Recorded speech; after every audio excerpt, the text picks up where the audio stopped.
ఓం శ్రీ గురుభ్యో నమ. ఓం శ్రీ మాత్రే నమ. జూలై నెలలో ద్వాదశ రాశుల వాళ్ళకి ఎలాంటి ఫలితాలు జరగబోతున్నాయి, ఇవన్నీ కూడా గోచారీత్యా చెప్పబడే ఫలితాలు అంటారు. బర్త్ చార్ట్ను అనుసరించే ఫలితాలు అనేది కాదు. ప్రేక్షకులందరూ కూడా గమనించాలి.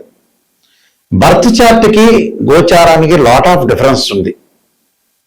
బర్త్ చార్ట్ అంటే ఒక లగ్న కుండల్ని రాశిచక్రాన్ని చూసి భావచక్రము, రాశిచక్రము, నవాంశము, ద్వాదశాంశము, దశమాంశము, సప్తమాంశం అంటే 16 లగ్న కుండల్ని, దశలు, అంతర్దశల్ని మ్యాథమెటికల్ క్యాలిక్యులేషన్ వేసి జాతకాన్ని చెప్పటం వేరు. దాని ద్వారా ఉద్యోగము, వ్యాపారము, education, marital status, marriage life, children's life span, యాక్సిడెంట్లు, ప్రమాదాలు, ఆస్తులు అంటే అసెట్స్, టోటల్గా ప్రతి విషయం అంటే వృత్తి, ఉద్యోగ, వ్యాపార రంగాలు కానీ, డబ్బులు కానీ, ఆస్తిపాస్తులు కానీ, అలా ఒక బిజినెస్ షెడ్యూల్స్ కానీ, ఎంప్లాయ్మెంట్ కానీ, గవర్నమెంట్ సంబంధించిన ప్రైవేట్ సెక్టార్లో ఉన్న జాబ్స్ కానీ, ఎడ్యుకేషన్ సంబంధించిన విషయాలు కానీ, జనరల్గా చిన్నపిల్లలు ఏ గ్రూప్ తీసుకోవాలి, బాలారిష్ట, గండదోషాలు, అలానే ఎలాంటి వివిధ జాతకపరంగా ఉండే అంశాలను అనాలిసిస్ చేసేది బర్త్ చార్ట్. ఇప్పుడు మనం చెప్పుకోబోయేది ఏంటంటే గోచారం. గోచారం అంటే ఏంటంటే ప్రజెంట్ సిచ్యువేషన్, ప్రజెంట్ ఎలా ఉండబోతుంది అంటే ఇది 20% మాత్రం మనిషిని సపోర్ట్ చేస్తుంటుంది. అంటే ఈ నెలలో ఏం తీసుకోవాలి నిర్ణయాలు, ఎలాంటి నిర్ణయాలు తీసుకోవాలి, ఈ వారంలో ఎలాంటి నిర్ణయాలు తీసుకోవాలి, ఎలాంటి జాగ్రత్తలు తీసుకోవాలి, గ్రహాల యొక్క పొజిషన్ ఏంటి, మనం అనుసరించాల్సిన విధానం ఏంటి, ఈ నెల వరకు మాత్రం, ఈ 10 రోజుల వరకు, ఈ నెల వరకు, ఈ వారం వరకు తెలిపేదే గోచారం అంటారు. బర్త్ చార్ట్ 80% ఉంటే గోచారం ఎప్పుడు కూడా 20% మాత్రం సపోర్ట్ చేస్తుంది. అంటే గోచారాన్ని కూడా చూడాలి. ఎందుకంటే విత్ ఇన్ మినిట్లో మన అదృష్టం మారిపోవచ్చు, విత్ ఇన్ మినిట్లో దురదృష్టం కలిసి రావచ్చు. అసలు ఏమిటి జూలై మాసంలో మేషాది ద్వాదశ రాశుల యొక్క ఫలితాలు ఏ విధంగా ఉండబోతున్నాయి తెలుసుకునే ముందు గ్రహ గమన గతులు ఎక్కడున్నాయి. ముఖ్యంగా ప్రధానంగా కుజుడు వృషభ రాశిలోను, రవి మిథున కర్కాటక రాశిలోను, బుధుడు మిథున రాశిలోను, శుక్రుడు సింహరాశిలో సంచారం చేయటం, ఈ నెలలో ప్రత్యేకంగా శని జూలై 27వ తారీఖు నుంచి వక్రగతిలోకి వెళ్ళిపోవటం, గురువు కర్కాటక రాశిలో, రాహు కుంభరాశిలో, కేతు సింహరాశిలో సంచారం చేయటం జరుగుతుంది. చంద్రుడు నెల రోజుల పాటు ఒక రాశి నుంచి మరో రాశికి మారుతూ ఉంటాడు. అయితే ఇవన్నీ కూడా గోచారీత్యా చెప్పబడే ఫలితాలంటారు. గోచారం కూడా చాలా అవసరం. నీట్ కేవలం బర్త్ చార్టే కాదు, గోచారాన్ని కూడా తీసుకోవాలంటే ఆ నెలలో మనం ఎలాంటి సందర్భాలు జరగబోతున్నాయి, శుభమా అశుభమా, మనం ఎలాంటి నిర్ణయాలు తీసుకోవాలి, ఎలాంటి ప్లానింగ్తో ముందుకు వెళ్ళాలి, జీవితాన్ని ఎలా నడిపించుకోవాలంటే కూడా కొంత పర్సెంట్ అని 20% అనేది రాశిఫలం కూడా నెససరీ అవుతుంది.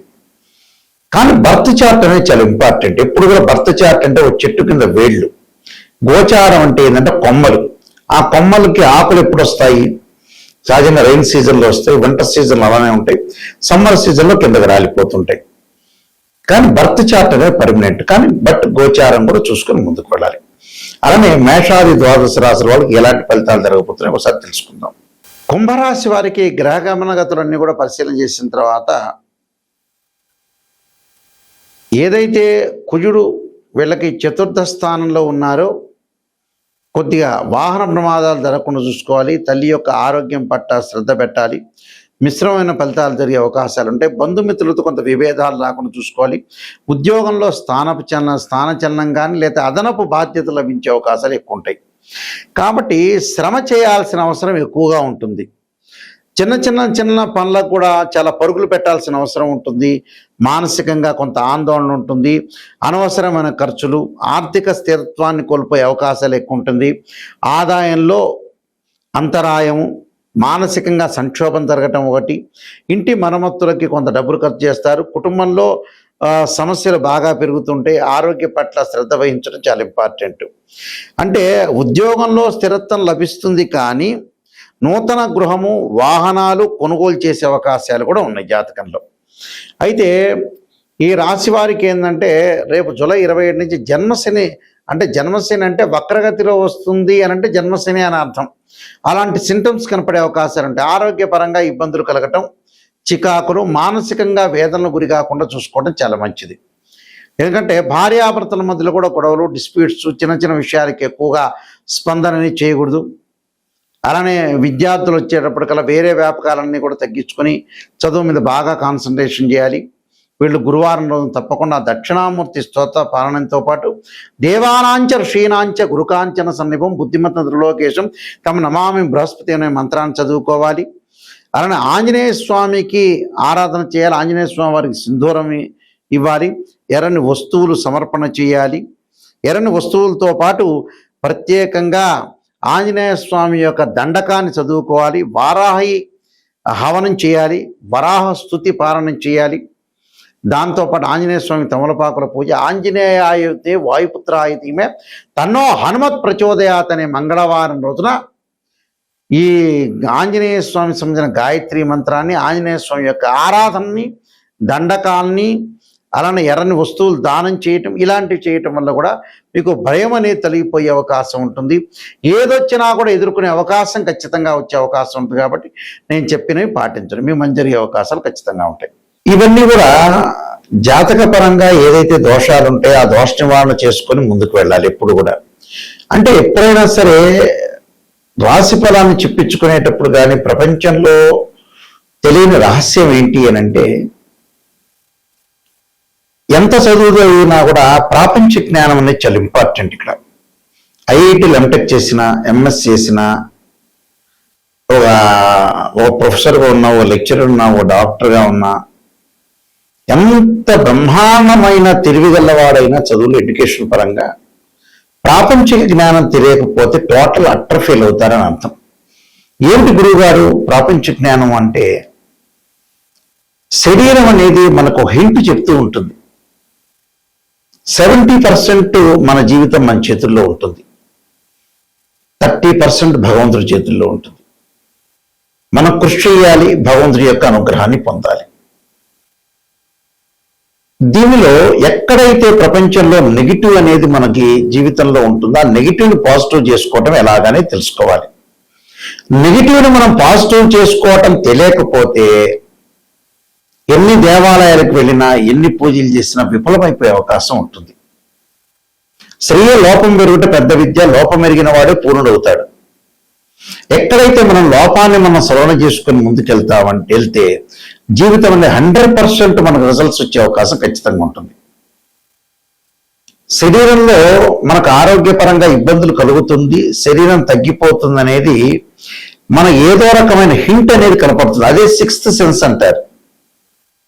ఓ జాబ్ పర్పస్ కానీ, ఓ ఫైనాన్షియల్ పరంగా కానీ, మ్యారేజ్ లైఫ్ విషయంలో కానీ ఏదో ఒక 6th సెన్స్ మనకు చెబుతూ ఉంటుంది. కానీ వీళ్ళందరూ ఏం చేస్తారంటే దాన్ని విస్మరించే అవకాశాలు ఎక్కువ ఉంటాయి. దీన్ని విస్మరిస్తుంటారు. విస్మరించి ఏదో రకంగా ఏముంది లేని ఉద్దేశంతో వెళ్తారు. ఎప్పుడు కూడా నేను చెప్పినట్టుగా స్త్రీయ లోపం పెరుగుట పెద్ద విద్య, లోపం ఎరిగిన వాడే పూర్ణుడవుతాడట. ఎక్కడైతే మన జాతకం చెప్పించుకునేటప్పుడు ఎప్పుడైనా సరే ఒక ఆస్ట్రాలజర్ అప్రోచ్ అయ్యేటప్పుడు నెగిటివ్ ఫస్ట్ తెలుసుకోండి. నెగిటివ్ తెలుసుకోకుండా మా పాజిటివ్ తెలుసుకునేటట్టయితే ఆస్ట్రాలజర్ని అప్రోచ్ అయ్యవలసిన అవసరం లేదు. ఆ పాజిటివ్ మీకే తెలుస్తుంది. గురువు గారండి, నాయకంటి గారు, మా లైఫ్లో నెగిటివ్ అయినా పాజిటివ్ అయినా చెప్పండి అని చెప్పేవాళ్ళు మాత్రమే నా దగ్గరికి రండి, కన్సల్ట్ కండి. ఫస్ట్ నేను ఎప్పుడు కూడా నెగిటివ్నే చెప్తాను. పాజిటివ్ ఏముంది మీకే తెలుస్తుంది. పాజిటివ్, ఆ పాజిటివ్ వల్ల మీరు అప్రోచ్ కావాల్సిన పని లేదు మాతోటి. మీ పాజిటివ్ మీకే తెలుసు. ఎక్కడైతే జీవితంలో వృత్తి ఉద్యోగ వ్యాపార రంగాల్లో కానీ, మ్యారేజ్ లైఫ్లో కానీ, చిల్డ్రన్స్ కానీ, పెట్టుబడులు కానీ, వ్యాపారం కానీ, ఉద్యోగం కానీ, కోర్టు సమస్యలు కానీ, ఆస్తులు కొనుగోలు చేయటం కానీ, అన్నదమ్ముల మధ్యలో గొడవలు కానీ, ఎక్కడైతే ప్రాబ్లమాటిక్స్ ఉంటాయో ఆ ప్రాబ్లమాటిక్స్ జాతకాన్ని 16 లగ్న కుండలు అనాలిసిస్ చేయాలి. కేవలం రాశిచక్రం ద్వారా తెలియదు. ఒక వివాహం జరగట్లేదు అంటే రాశిచక్రం, నవాంశం, భావచక్రం, దశలు, అంతర్దశలు. అలా ఒకళ్ళకి సంతానం లేదు, సంతానం లేకపోతే ఏంటి రాశిచక్రము, సప్తమాంశ చక్రము, అనే భావచక్రము, దశలు, అంతర్దశలు. వృత్తిపరంగా ప్రొఫెషనల్ పరంగా చూడాలంటే రాశిచక్రము, దశమాంశము, అలానే భావచక్రము, దశలు అంతర్దశలు అనాలిసిస్ చేయాలి. 16 లగ్న కుండల్ని మ్యాథమెటికల్ గా క్యాలిక్యులేషన్ చేసి అనాలిసిస్ చేసుకోవాలి. నెగిటివ్ని ఫస్ట్ తెలుసుకోవాలి. నెగిటివ్ను గనక ఫస్ట్ తెలుసుకుంటే ఎవరైనా సరే దానికి తగ్గట్టుగా దాన్ని ఓవర్కమ్ చేస్తే 100% అతను బాగుపడినట్టే. నిజం తెలుసుకోవాలి, అబద్ధాల ముసుగులో ఉండకూడదు. సత్యదూరం అంటారు చూసారా, సత్యాన్ని మనం ఎప్పుడైతే తెలుసుకున్నాము అంటే మనం బాగుపడినట్టే 100%. అందులో ఖచ్చితంగా మనం బాగుపడినట్టే. కాబట్టి ఖచ్చితంగా మీరు బాగుపడాలంటే ఖచ్చితంగా ఆస్ట్రాలజర్ సంబంధించిన విషయాలు ఎవరిని అప్రోచ్ చేసినా కూడా నెగిటివ్ ఫస్ట్ తెలుసుకోండి. నెగిటివ్ తెలుసుకుంటే మీకు మంచి జరిగే అవకాశం ఉంటుంది. ఒక అనాలిసిస్ చేసేటప్పుడు జాతకాన్ని రాశిచక్రంలో 12 భావాధిపతులు, రాశ్యాధిపతి, ఆ గడిలో ఉండే గ్రహము. అంటే భావాధిపతి అంటే ఏంటంటే ఇంటి ఓనర్ అని అర్థం, రాశ్యాధిపతి అంటే బిల్డర్ అని అర్థం. అలానే ఆ గడిలో ఏదైనా గ్రహం ఉంటుంది అనే టెనెంట్ అంటాం మనం. 12 భావాధిపతులు కొంతమంది చూసుకోకుండా కేవలం రాశ్యాధిపతులు చూసుకుని ఆయా స్థానాల్లో ఉండే గ్రహాలను మాత్రం చూసుకుంటారు. అది కాదు. అంటే తన భావానికి అధిపతి రవి, ద్వితీయ భావానికి గురువు అధిపతి, తృతీయ భావానికి కుజుడు, అలానే చతుర్థ భావానికి చంద్రుడు బుధుడు, పంచమ భావానికి గురువు, ఇలాంటి భావాధిపతులు ఉంటాయి. అంటే జాతకంలో సర్పదోషాల, కాలసర్పదోషాల, కుజదోషాల. ఈ మధ్య కాలంలో చాలా మంది వివాహాన్ని కుజుడిని అనుసరిస్తున్నారు. కుజుడు కాదు, సప్తమ భావానికి కారకుడు శుక్రుడే. కుజుడిని కూడా చూడొద్దని చెప్పను, కుజుడిని కూడా చూడాలి. కానీ మెయిన్ ఇంపార్టెంట్ ఏంటంటే శుక్రగ్రహం వివాహానికి, సంతానానికి గురువు. అలానే ఆరోగ్యపరంగా ఉండే ఇబ్బందులు కలగకుండా ఉండడం రవి, శని, కుజుడు. ప్రమాదాల కుజుడు, శని లైఫ్ స్పాన్, ఆరోగ్యానికి రవి. ఇలాంటివన్నీ కూడా పరిపూర్ణంగా మ్యాథమెటికల్ క్యాల్కులేషన్ ద్వారా అనుసరించాలి. భావాధిపతులు, రాశాధిపతులు ఎక్కడున్నా చూడాలి. దశలు అంతర్దశలు కలిసి వస్తాయో లేదో చూడాలి. జన్మ లగ్నానికి ఏ గ్రహాలు ఉచ్చ స్థానంలో ఉన్నాయి, నీచ స్థానంలో ఉన్నాయి, ఎన్ని డిగ్రీల్లో ఉన్నారు, మరి సూక్ష్మ దశలు ఏంటి, ప్రాణదశలు ఏంటి, ఏ ఉద్యోగ పరంగా మేము వెళ్ళాలి, ఏ ప్రొఫెషన్ పరంగా వెళ్ళాలి, అమ్మాయి అబ్బాయి ఏ గ్రూప్ తీసుకుంటే బాగుపడతారు, ఎంపీసీనా, బైపీసీనా, సిఈసీనా, ఎంఈసీనా, ఇంజనీరింగ్ వైపు వెళ్ళాలా, మెడిసిన్ వైపు వెళ్ళాలా, చార్టెడ్ అకౌంట్ సిఏ వైపు వెళ్ళాలా, లేదా బిజినెస్ పరంగా చూసుకోవాలా, కన్స్ట్రక్షనా, వాటర్ ప్లాంటా, ఫ్యాన్సీ స్టోరా, కిరాణా షాపా, పెద్ద పారిశ్రామికంగా వెళ్ళాలా, సాఫ్ట్వేర్ రంగం వైపు వెళ్ళాలా, లేదా కాలేజీలో చేయాలా, కాలేజీలో లెక్చరర్ వర్క్ చేయాలా, గవర్నమెంట్ సెక్టార్ వైపు వెళ్ళాలా, ప్రైవేట్ కంపెనీలో చేయాలా, లేకపోతే నిజంగా స్మాల్ స్కేల్ ఇండస్ట్రీ లాంటి పెట్టాలా, అలానే సినిమాల్లో నటించాలా, యూట్యూబ్ ఛానల్లో నటించడం కానీ, షార్ట్ ఫిల్మ్స్ కానీ, రకరకాలు ఉంటాయి. అంటే చేసేవాడికి నెంబర్ ఆఫ్ బిజినెస్ చాలా ఉంటాయి, ఉద్యోగాలు. ఇవన్నీ కూడా జాతకం ద్వారా అనుసరించి ముందుకు వెళ్ళాలి. వివాహపరంగా ప్రయత్నాలు ఎలా జరగబోతున్నాయి అంటే అన్యోన్య దాంపత్యం ఉంటుందా, డివోర్స్ జరిగే అవకాశాలు ఉంటాయి, సంతానం కలుగుతుందా లేదా, ఇవన్నీ కూడా మన జాతక చక్రం ద్వారా, లగ్న కుండల ద్వారా మనం తెలుసుకోవచ్చు. గోచారం అనేది ఏంటంటే 20%, జస్ట్ ఇప్పుడు ఏం జరగబోతుంది అనేది తెలిపేదే గోచారం. కానీ బర్త్ చార్ట్ మోస్ట్ ఇంపార్టెంట్. ఏ లగ్నానికి ఏ దశలు కలిసి వస్తాయి, ఏ దశలు ఏ అంతర్దశలు కలిసి రాబోతున్నాయి, ఏ దశల్లో మనం ఏ అంతర్దశలో ఏ వ్యాపారం చేయాలి, ఎంప్లాయ్మెంట్ పరంగా ఎలా ఉండబోతుంది, పెళ్లి చేసుకున్న తర్వాత అత్తామామ ఎలా ఉండబోతున్నారు, ఇలాంటివన్నీ కూడా చాలా ఉంటాయి. అంటే 12 కాపురానికి 12 సూత్రాలలాగా జీవితంలో ఎక్కడైతే నెగిటివ్ ఉంటుందో ఆ నెగిటివ్ను మనం పాజిటివ్ చేసుకుంటే ఖచ్చితంగా మనం ముందుకు వెళ్ళే అవకాశాలు ఎక్కువ ఉంటాయి. చెడ్డ వ్యక్తులు ఎవరు, ఎవరిని నమ్మాలి, ఎవరిని నమ్మకూడదు. కానీ వాస్తవంగా అయితే ఇప్పుడు ఈ కాలంలో ఎవరిని నమ్మకూడదు, నమ్మినట్టు మాత్రం నటించాలి. ఎవరి మీద నమ్మకం లేకుండా పోతుంది ప్రపంచంలో. నిజం చెప్పాలంటే ఎవడు మంచివాడో తెలియవట్ల. అది చుట్టాలు కానీ, బంధువులు కానీ, ఎవరైనా సరే ఒకరికి మనం సహాయం చేస్తే వాళ్ళు డెవలప్మెంట్ అయ్యారు అంటే నీ వైపు చూడనట్టే అర్థం. నువ్వు వదిలేసుకోవాలి ఆ మనిషిని. ఇలాంటివన్నీ కూడా ప్రపంచంలో జరుగుతున్నాయి. కాబట్టి జాతకం అనేది చాలా మోస్ట్ ఇంపార్టెంట్. ఇలాంటి రహస్యాలన్నీ కూడా జాతకం ద్వారానే మనం తెలుసుకోగలుగుతాం. మా వెబ్సైట్ www.nayakanti.com, nayakanti.in.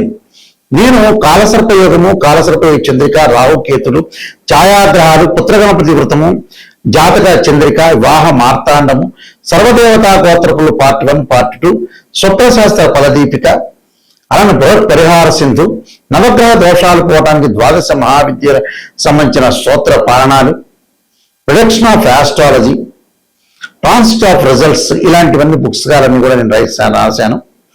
ఇవన్నీ కూడా రాజమండ్రి మోహన్ పబ్లికేషన్ వారి దగ్గర, కోటకుమ్మం దొరుకుతాయి వీళ్ళ దగ్గర. మా దగ్గర కూడా ఈ పుస్తకాలన్నీ కూడా లభ్యమవుతాయి. ఏదేమైనా సరే మీ జాతక పరంగా క్లియర్గా తెలుసుకొని ముందుకెళ్ళటం మంచిది. ఎవరైనా సరే నన్ను అప్రోచ్ అయ్యేవాళ్ళు నాయకంటి గారి ద్వారా వెళ్ళాలి, వాళ్ళని అప్రోచ్ కావాలి, నేను బాగుపడాలనుకునే వ్యక్తులు మాత్రమే నాకు ఫోన్ చేయండి. నిజం తెలుసుకోవాలనే వ్యక్తులు మాత్రమే నాకు ఫోన్ చేయండి దయచేసి. నిజం వద్దు, అసత్య దూరంలో ఉండాలి, మాకంతా కూడా పాజిటివ్ రిజల్ట్స్ రావాలి, మేము అబద్ధాల ముసుగులో ఉంటున్నామంటే వేరే హాస్టల్లో అప్రోచ్ కాండి. ఓపెన్గా చెప్పేస్తాను. నిజం తెలుసుకోవాలని వాళ్ళు మాత్రమే నా దగ్గరికి రండి. ఆ స్క్రీన్ పైన స్క్రోలింగ్ అవుతున్న నెంబర్ నా దగ్గరికే వస్తుంది.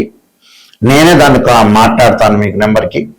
మీరు ఎవరైనా సరే తెలుసుకోవాల్సిన వాళ్ళందరూ కూడా వాట్సాప్ నెంబర్లకి మెసేజ్ పెట్టచ్చు, లేదా డైరెక్ట్గా నా నెంబర్కి కాల్ చేయొచ్చు. కాల్ చేస్తే నా దగ్గర మీకు ఎలాంటి విషయాలైనా సరే నేను చెప్తాను.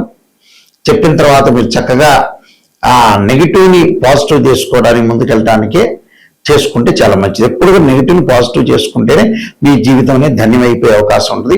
మీ అందరికీ కూడా పరమేశ్వరుడి యొక్క కరుణాకటాక్షం ఉండాలని ఆశిస్తూ సర్వే జనా సుఖినో భవంతు.